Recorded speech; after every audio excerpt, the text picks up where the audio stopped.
Hey there, it is me again, just processing something, wanting to document some thoughts and core memories that I have and that I've created recently. And I want to take a couple moments and just remember how wonderful Kendall is and how wonderful it's been being married to him for 1.5 years.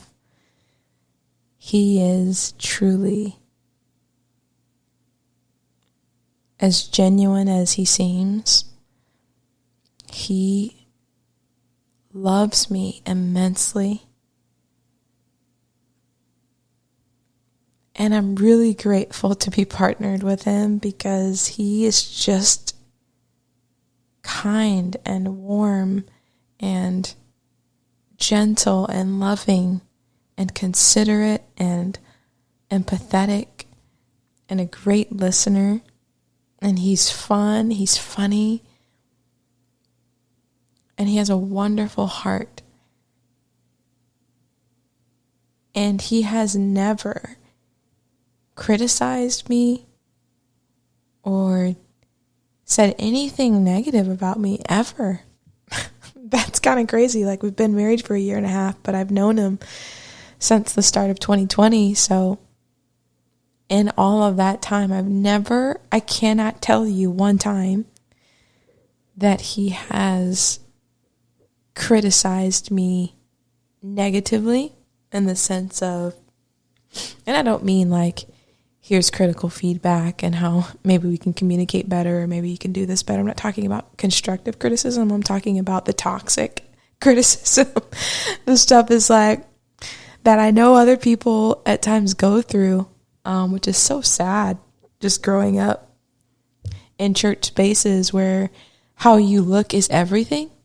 And it's wild now being married to someone where looks are like last on the list. Like, it's important, but it's not the most important thing. It doesn't determine worth and value. But I grew up in a space where your skin had to be perfect, your hair had to be perfect, your body had to be perfect, and that would determine who wanted you. If you were single, that would determine if you got married or didn't. And so now being married to Kendall, who just like loves my hair short or long, like loves my skin clear or not clear, loves my body skinny or large, whatever it might be. Like, he just doesn't care. And I find myself in therapy, and even when I'm not in therapy, just like, whoa, I don't have to carry this mentality that I picked up over the years growing up in church led by white folks, try to make people look as white as possible without saying it. And I just really, really appreciate that. And so wanted to start off saying that. And then secondly, I had a core memory of mine growing up about my dad resurface recently. I was telling Kendall, after he had done something that I'll tell you about that I want to remember always, I told him that it reminded me of a memory I have of my dad. When I was little, I remember my dad praying in what we called our library at the time. He had the light on. I don't know that he had worship music, but I remember being a kid laying in my bed and hearing these noises. And so I hurried to the staircase and peeked down into the library, and there my dad was on his knees praying. And I stayed there for a while. I lingered for a while, and I just watched him. And in that moment, I saw how real God was to my dad. And it kind of makes you go as a kid, like, oh, dang, like, we don't just go to church to be going to church. We go to church because God is real. Because my dad is out here in these streets praying in the midnight hour. You know what I mean? And so it's like such a blessing to have that memory. And it's it's not one that I think of often, not because of any other reason than just because I guess I don't have a reason to think about it. But this past weekend, Sabbath Saturday, we typically Sabbath on Saturday, meaning we don't do anything. We don't make our bed. We don't do dishes. We don't really cook anything. If we can, we don't cook. We order. It's a day to fully rest and do the things that bring us joy. It's a rhythm that Kendall has had for many years, and me being partnered with him, I've learned to truly Sabbath and rest rhythmically. And so on this Sabbath, it was getting close to bedtime, and Kendall loves to watch the latest music videos. Like, he's the only one that I've met that literally will go on YouTube and just watch the latest music videos as a way to stay up to date on current music. I'm more of like Spotify, tell me what's the latest and greatest in this genre. Kendall's more of like YouTube, what's going on in the music video world. And so I stayed up with him for a little bit to watch some, and then I went off to bed, and he was still kind of just watching music videos. And then I hear over time, one worship song comes up, and it's being played over and over and over again. And I'm like, to myself, I'm like, why is he playing the same song again and again? And so I come out of our bedroom and I peek around the door, and there he is in the living room by himself, just worshiping God and praying and pacing the floor and worshiping God on his own, praying. And in that moment, I remembered my dad.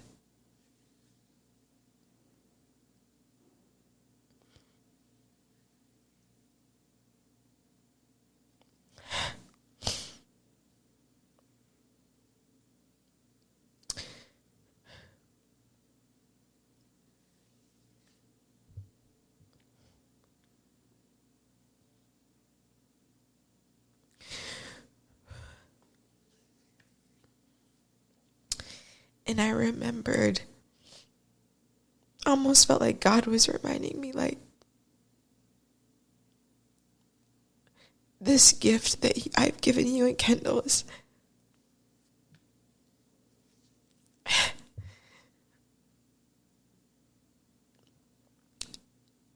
is from me, you know. And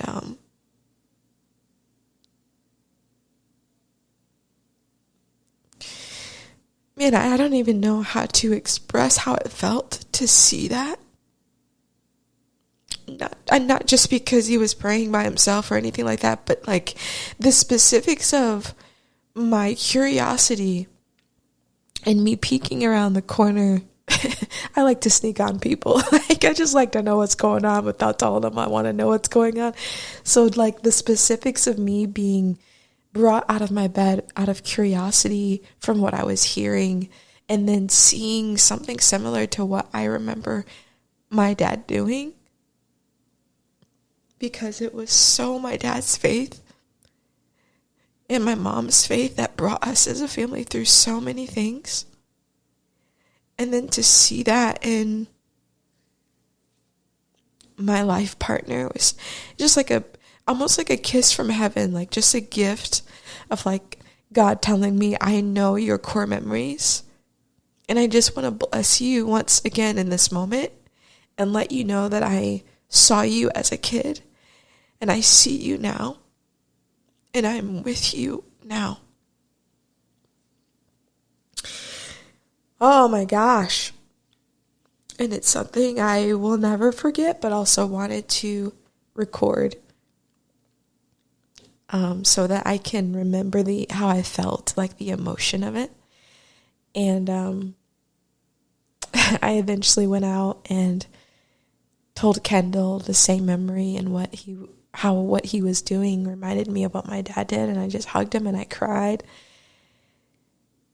Oh man, and then I was reminded of like growing up in a predominantly white church space, it was multi-ethnic at first, but over time it became a lot more white.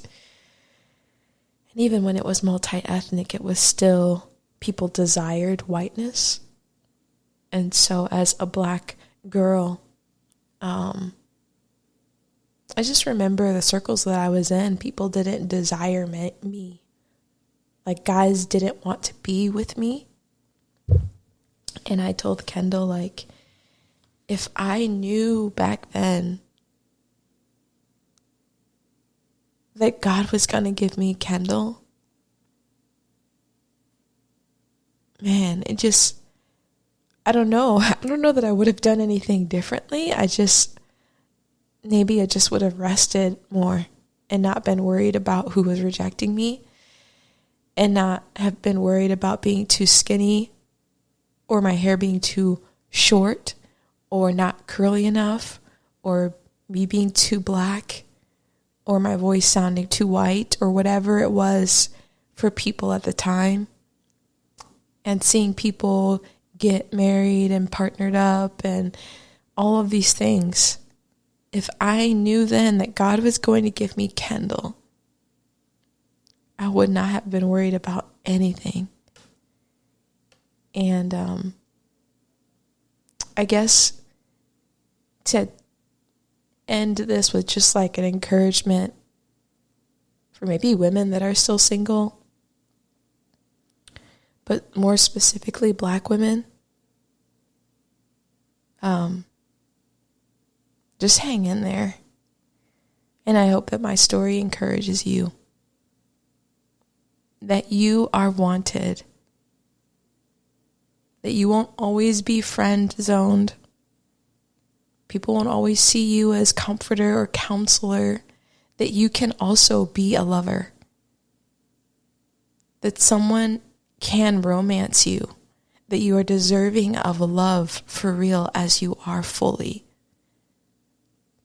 that you don't have to be surrounded by people who only care about what you look like, that you can be surrounded by people who genuinely care about your humanity, your personhood, and they see that as a sacred thing.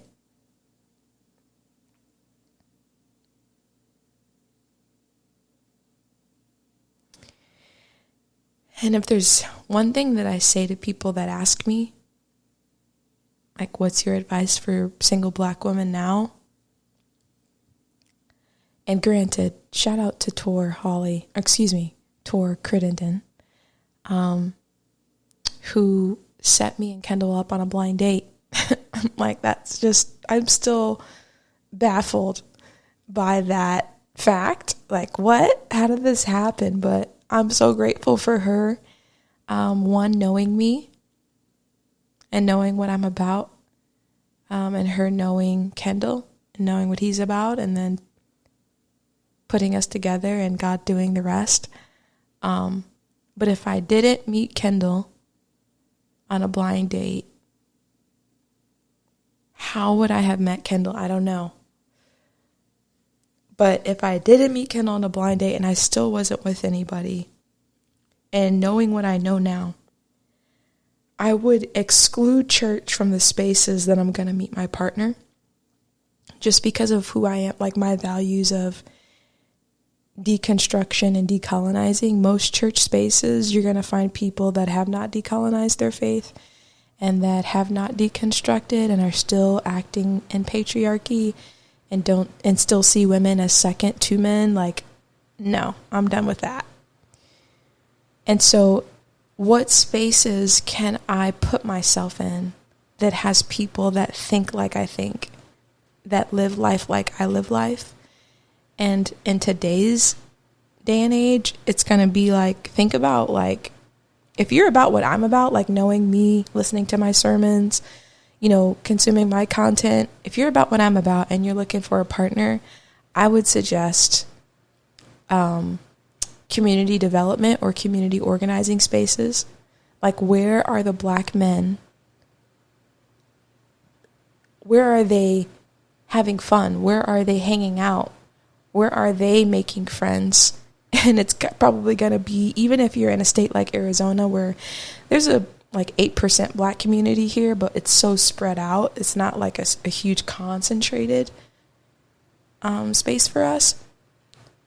But where do they go? What concerts do they go to? Where do they shop? Where do they hang out? Where do they read? Where do they go to serve the community? Where do they go to learn? What events are they going to? Like, those are the spaces. I would make a list of those spaces and literally make an effort to put myself in those spaces. And also, sure, I know a ton of people that have met their long life partners on apps, but also, why not try a matchmaker? Because they know what they're doing. And I know people that have gotten really wonderful life partners from matchmakers, because that's essentially what Tor was for me and Kendall. She wasn't a professional per se, but she knew us enough to know, hey, y'all would be great together. And so,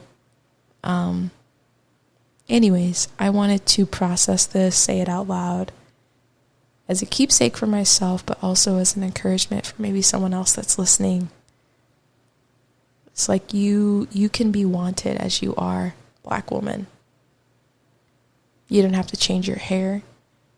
You don't have to change your skin. You don't have to change your body. Somebody will want and desire you as you are. And if you can learn to love yourself, may God bring to you people that will love you as you love yourself too. Thanks for listening.